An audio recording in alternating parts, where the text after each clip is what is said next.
Bismillahirrahmanirrahim. Diulang kemarin sedikit terpotong ya. Ganti HP ya. Jadi sekarang nggak khawatir terpotong ya. Kemarin ada berapa ayat itu di tafsir juga terpotong. Ini HP-nya baru, grass baru 2 hari. Bismillahirrahmanirrahim.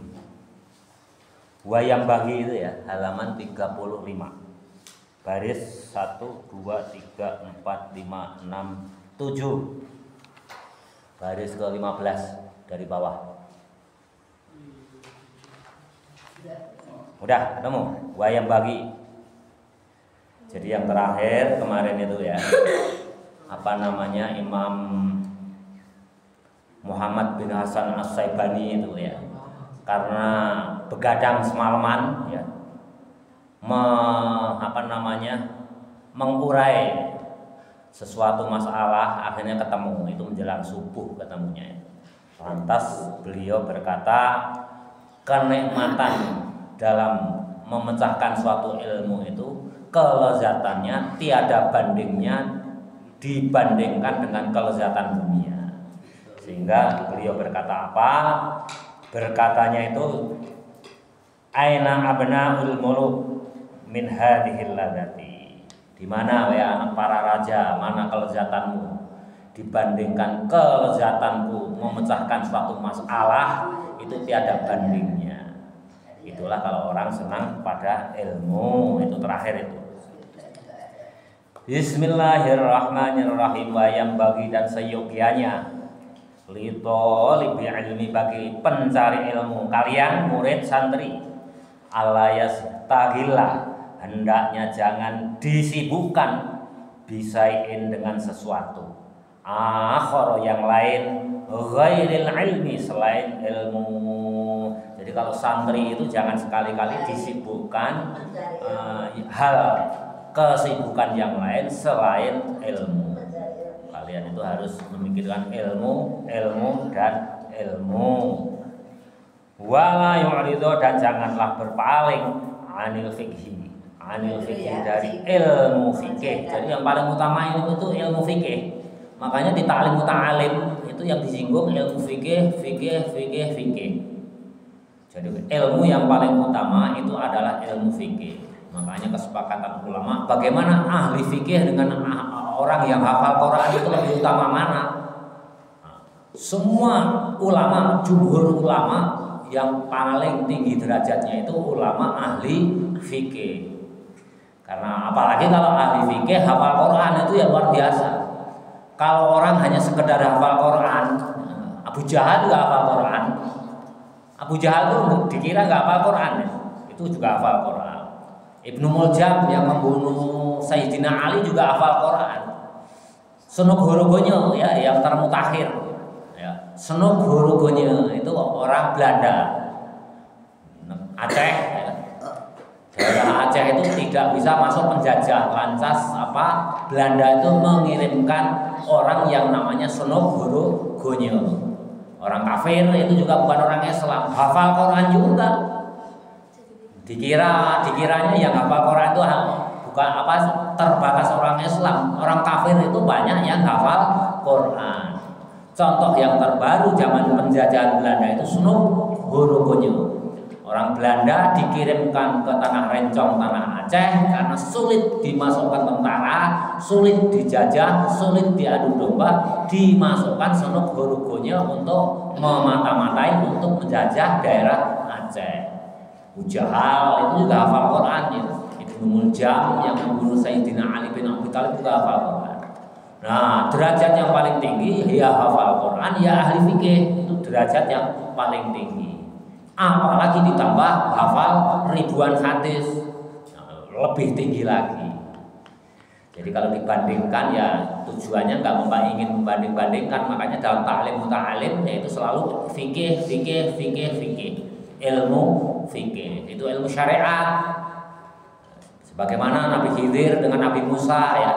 Nabi Khidir membunuh seorang anak, langsung diprotes oleh Nabi Musa. Karena apa? Menurut ilmu syariat, membunuh orang itu hukumnya dosa besar. Itu untuk menampakkan ya bagi kita semua bahwa ilmu syariat itu paling utama. Makanya menampakkan, bukannya Nabi Musa nggak tahu, hakikatnya juga tahu, tapi untuk menempatkan bahwa ilmu fikih, ilmu syariat itu yang paling awal dibandingkan ilmu hakikat. Nah, nanti kalau udah ilmu syariatnya kuat, ya baru ilmu makrifat, ilmu hakikat. Tapi yang paling utama adalah ilmu fikih, ilmu syariat. Makanya di taklim itu ya ilmu fikih terus. Kalau hanya sekedar hafal Quran, itu nggak tahu ilmu fikih, ditanyain masalah hukum nggak bisa jawab. Tapi yang paling utama ya hafal Quran, ya ahli fikih itu luar biasa. Ahli hadis, hafal hadis kayak Gus Baha, ya Syekh Quraisy Shihab, itu lengkap ilmunya. Bismillahirrahmanirrahim. Bismillahirrahmanirrahim. Wala yu'ridu dan jangan berpaling. Wala yu'ridu janganlah berpaling anil fikhi dari ilmu fikih. Qala Muhammadun rahimahullah, berkata Imam Muhammad, Syekh Muhammad bin Al-Hasan As-Syaibani. Ini maksudnya itu. Qala Muhammad, berkata Syekh Muhammad bin Al-Hasan As-Syaibani rahimahullah ta'ala, semoga Allah merahmatinya. Inna sina'atuna,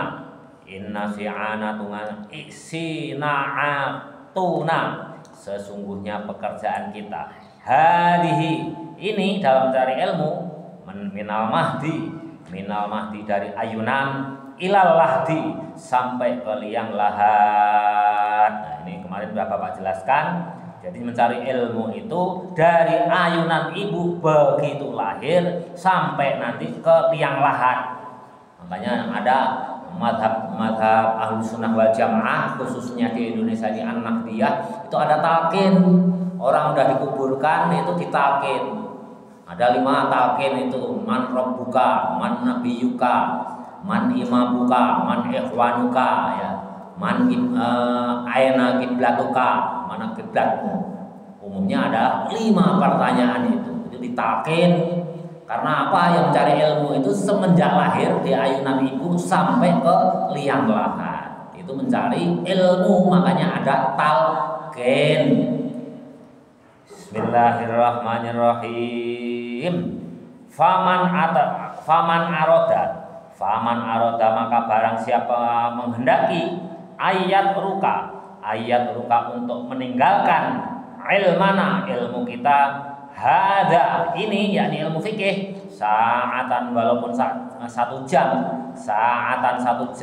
falyatarokahu, maka dirinya telah ditinggalkan oleh ilmu fikih itu selama as-sa'ata 1 jam. Kalau kalian meninggalkan ya dalam belajar ilmu fikih 1 jam, berarti fikih itu meninggalkan kalian juga 1 jam maksudnya. Artinya apa? Artinya kalian rugi 1 jam untuk belajar ilmu fikih. Karena ilmu fikih itu segala-galanya. Kehidupan Islam itu ya kuncinya ya harus ada yang ahli ilmu fikih. Kalau hafal Quran bagaimana? Ya harus ada yang hafal Quran, walaupun hanya sekedar hafal Quran. Karena apa? Yang menjaga kemurnian Quran itu ya orang yang hafal Quran. Ya, orang yang hafal Quran itu fungsinya apa? Manfaatnya menjaga kemurnian hafal Quran. Walaupun Allah sendiri telah berfirman di Quran bahwa yang menjaga Quran itu bukan manusia, Allah sendiri yang akan menjaga. Bagaimana caranya ya terserah Allah. Ya salah satunya adanya mushaf, ada orang yang hafal Quran. Tapi kalau untuk kelangsungan Islam, mengajarkan tata cara kehidupan Islam, ya ahli fikih, bukan orang yang hafal Quran. Kecuali orang yang hafal Quran itu juga ahli fikih. Nah, makanya yang paling utama derajatnya itu yang paling tinggi ya ahli fikih. Imam Hanafi ahli fikih. Imam Syafi'i ahli fikih, Imam Malik ahli fikih, Imam Muhammad bin Hanbal ahli fikih. Walaupun keempat-empatnya ini adalah hafal Quran, tapi yang terkenal itu ahli fikih. Hafal Qurannya itu tidak terkenal karena memang makomnya itu kalah dengan orang yang ahli ilmu fikih. ini pembelajaran ya, bukan berarti membanding-bandingkan, itu tidak. Ya. Hafal Quran luar biasa, yaitu untuk menjaga kemurnian Al-Quran. Bismillahirrahmanirrahim. Jadi jangan sampai kalian itu sedetik pun, kesimpulannya itu kehilangan kesempatan untuk belajar ilmu fikih. Bismillahirrahmanirrahim. Wadahola dan masuk fikihu, ahli ilmu fikih. Wahwa, dan adapun yang masuk Ibrahim ibnul Jarrah, yakni Syekh Ibrahim ibnu Jarrah ala Abi Yusufa, kepada Abi Yusuf. Suatu saat Syekh itu lama juga, ahli fikih juga, dakwala fikihu itu ahli fikih. Siapa? Syekh Ibrahim ibnu Jarrah. Suatu saat masuk rumahnya Abi Yusuf, yang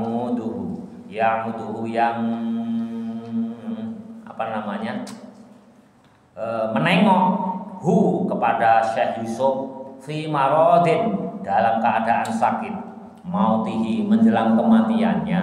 Jadi Syekh Ibrahim bin Jarrah ini masuk ke rumahnya Syekh Yusuf.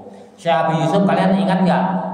Syekh Abi Yusuf itu temannya Syekh Muhammad Al-Hasan As-Saibani, yang di pesantrennya itu orang termiskin, terus kecerdasannya juga pas-pasan, cenderung bodoh, akhirnya menjadi orang yang alim alamah, menjadi ketua Mahkamah Agung. Syekh Abi Yusuf ini sakit menjelang mati. Syekh Ibrahim bin Jarrah masuk ke rumahnya, nengok pada sahabatnya Syekh Abi Yusuf ini sakit menjelang mati, sakitnya sudah sakit parah. Huwa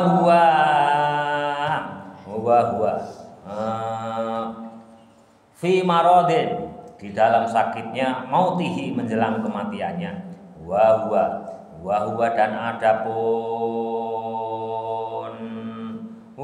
Dan adapun Syekh Abu Yusuf yajudu menemui binafsihi, dirinya.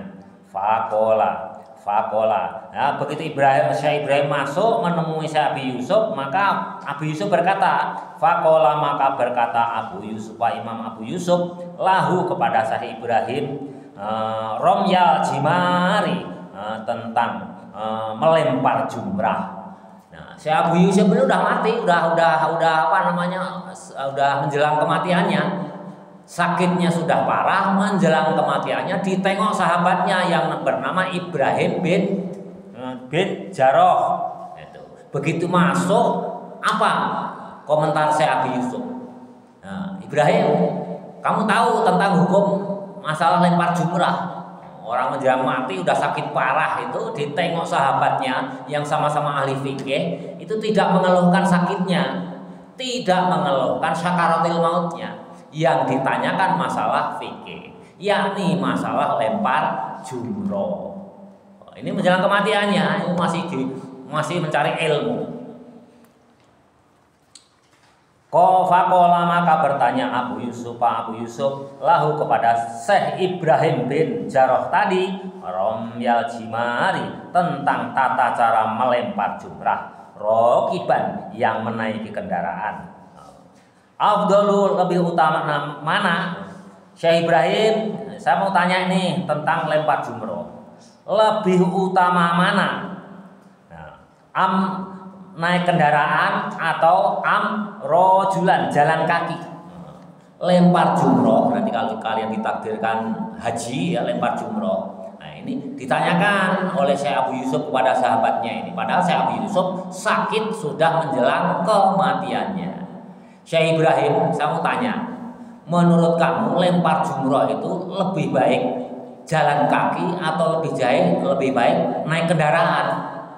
Nah, pertanyaan Abi Yusuf, padahal sakit sudah dalam keadaan parah.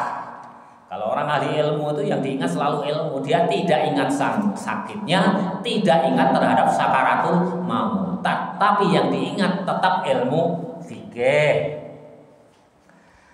Afdhalu, ya, romyul jimari, tentang lempar jumroh, rokiban yang naik kendaraan, afdalu atau lebih utama, amrojulan atau jalan kaki.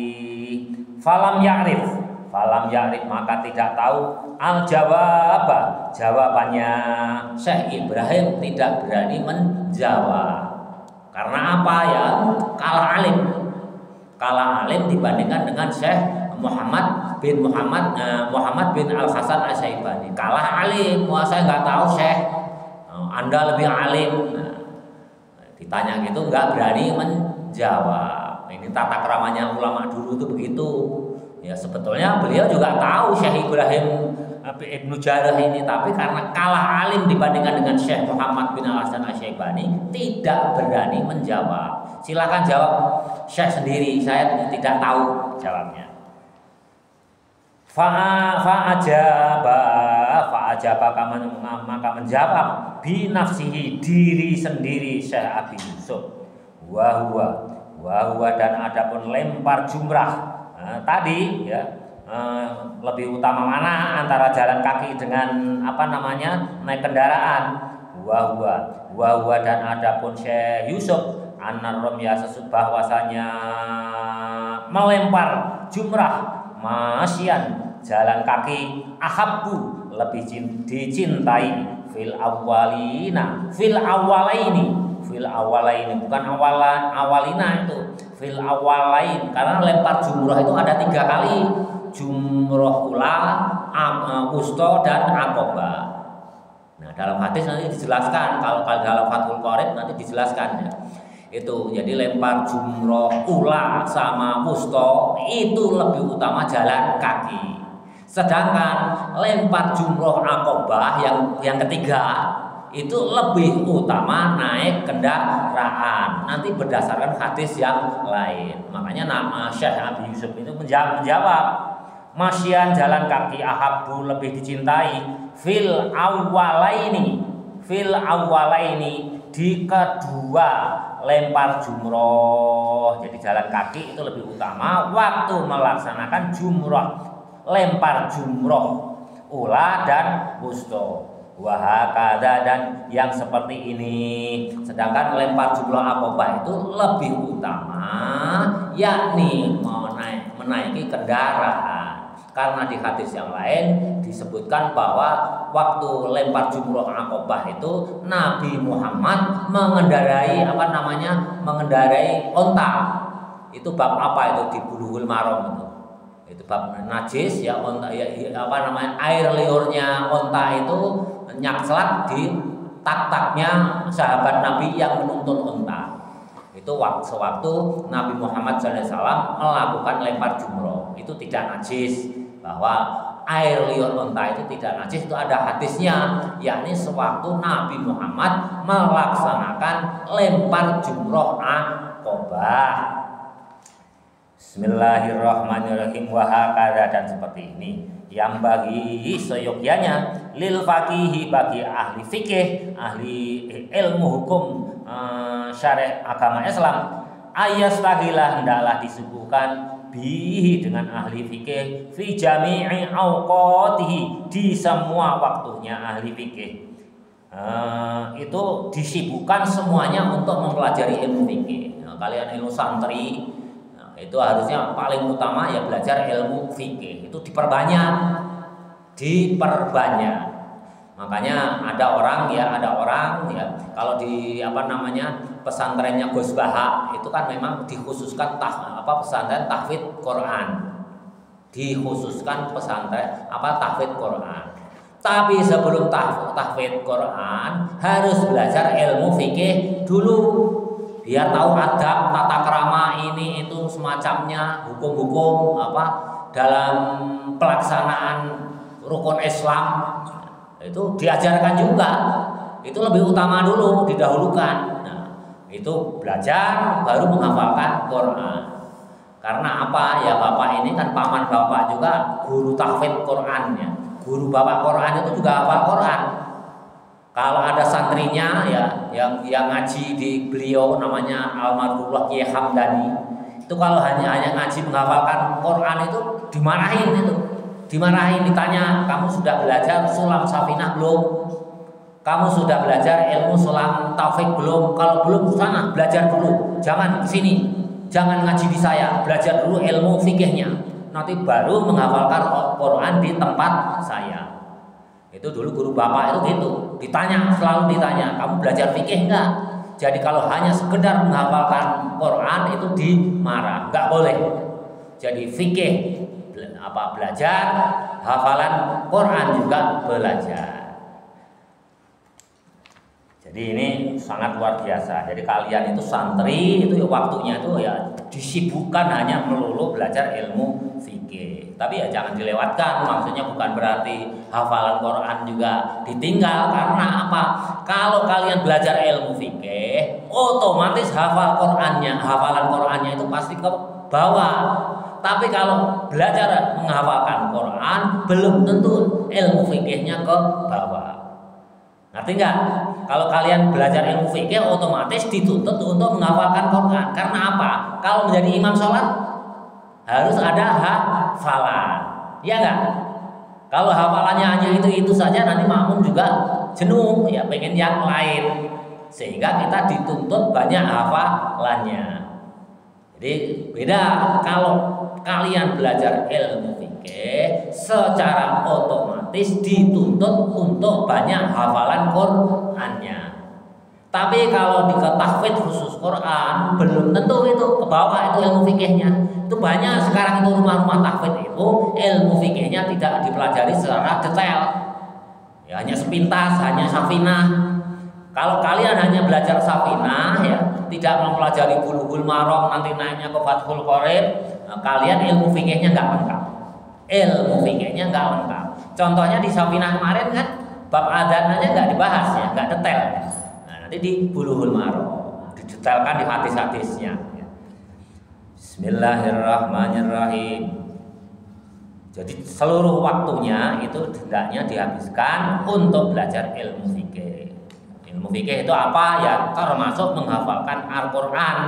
Karena tuntutan ilmu fikih itu menjadi imam sholat itu syaratnya harus ada hafal Al-Quran.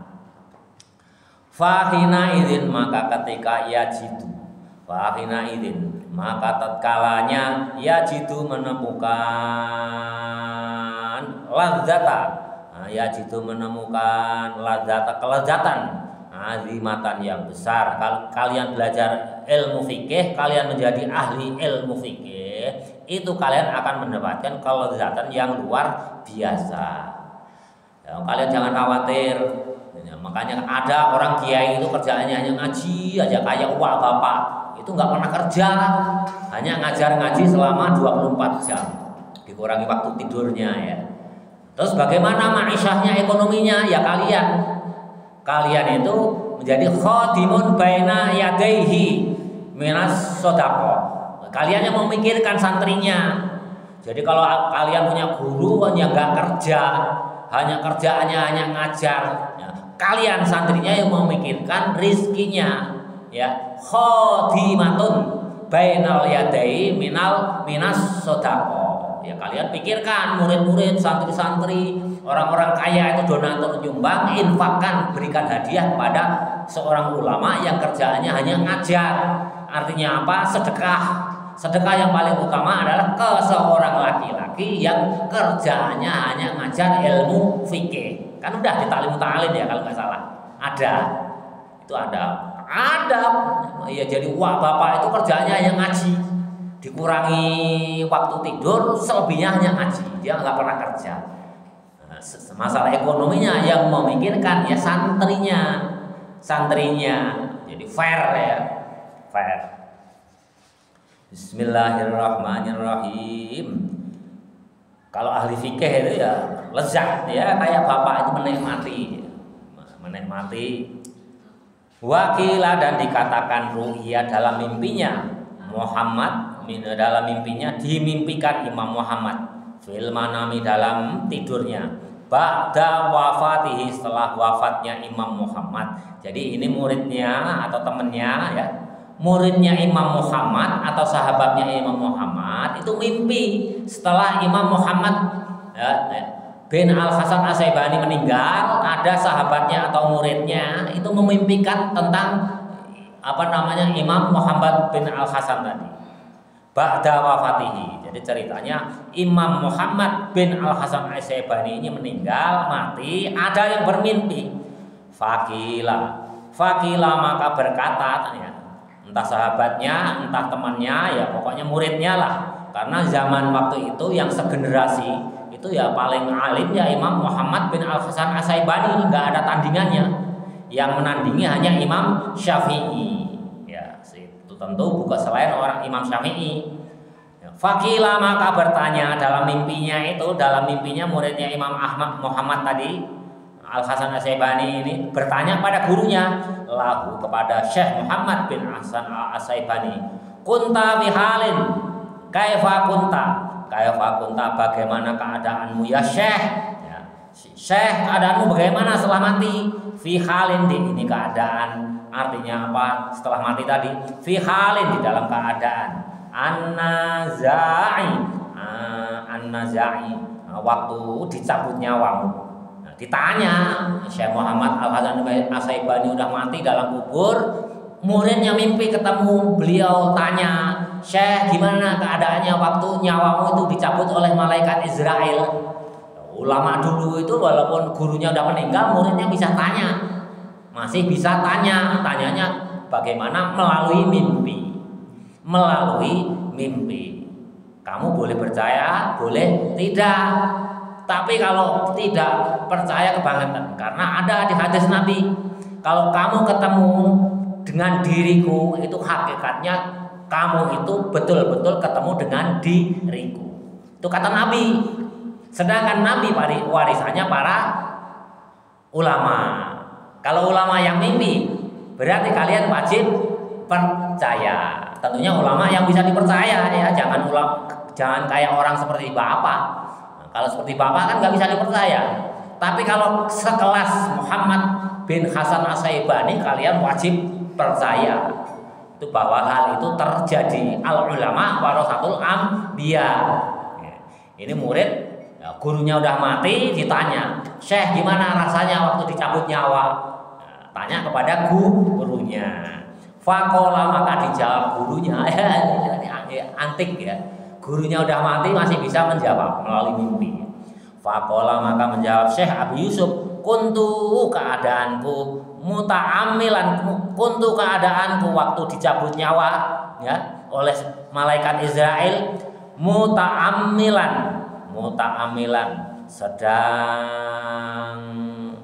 sedang berpikir, sedang berangan-angan fi mas'alatin, tentang suatu masalah, min masailil makatibi, tentang masalah membebaskan budak yang dibebaskan oleh dirinya sendiri.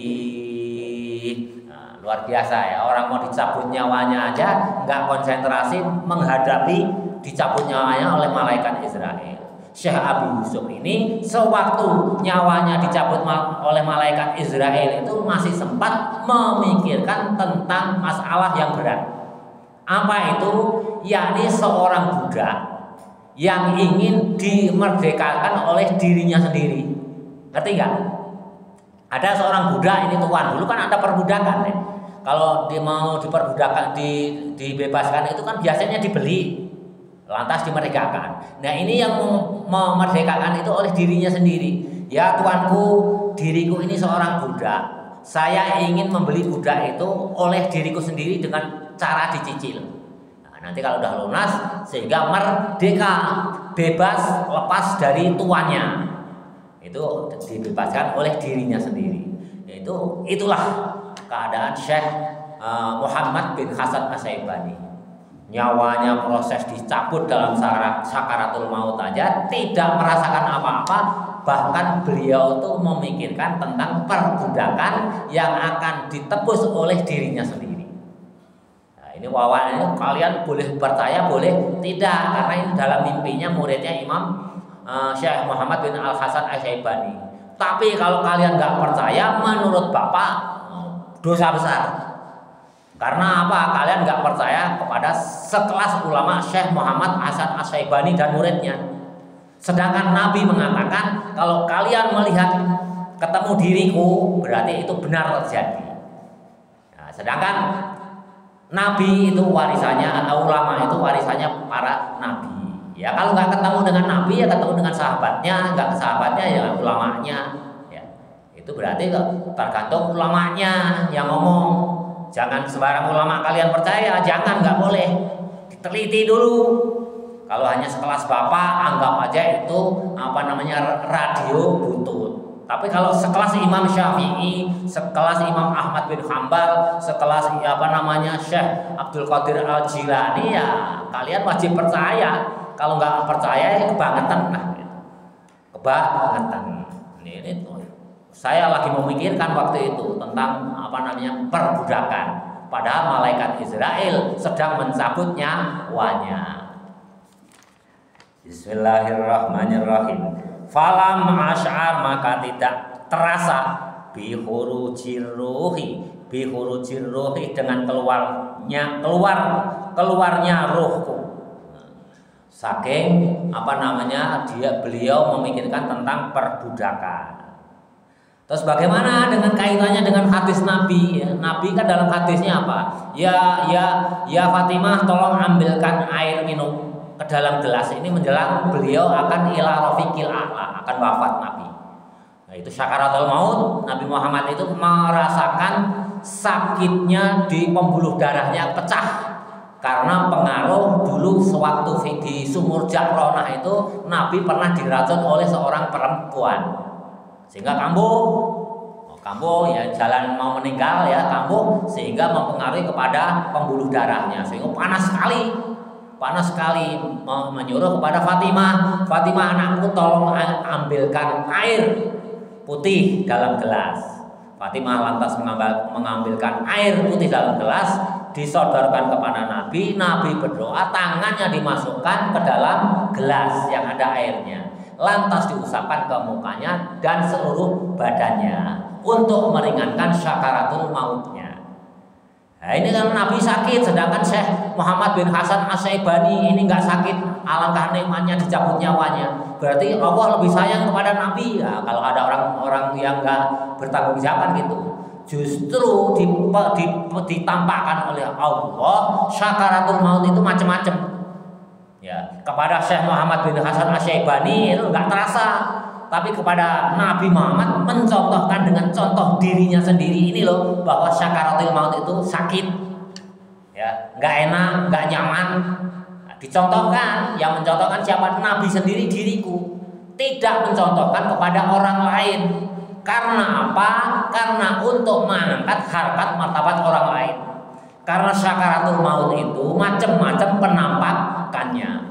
Ya, Bapak itu udah lebih dari 10 kali pernah cerita ya. Orang yang syakaratul maut itu ada yang diem saja, ada yang muter kayak kipas, kayak baling-baling itu.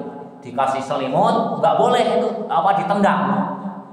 Ada yang syakaratul mautnya itu ngomongnya yang jorok-jorok, anjing, goblok. Benar terjadi itu, pernah. Setelah nggak lama meninggal, macam-macam. Nah, Nabi mencontohkan, Allah mencontohkan kepada diri Nabi dalam rangka mengangkat harkat martabat umatnya. Jadi kalau ada orang yang sakaratul maut macam-macam, kalian jangan, tidak boleh menafsirkan oh gini, kok gini, tidak boleh. Nah, itu Allah yang maha tahu. Ya pokoknya orang sakaratul maut aja udah kita talqin, kita tuntun yang baik-baik. Intinya bahwa sakaratul maut itu yang dicontohkan oleh Nabi itu adalah berat, ya, berat. Tapi ada juga yang ringan. Contohnya seperti Syekh Muhammad bin Hasan Asy-Syaibani, nyawanya dicabut itu tidak terasa karena sewaktu Israel mencabut nyawanya, Muhammad bin Hasan Asy-Syaibani ini memikirkan tentang perbudakan. Ulama besar luar biasa. Wallahu a'lam bishawab.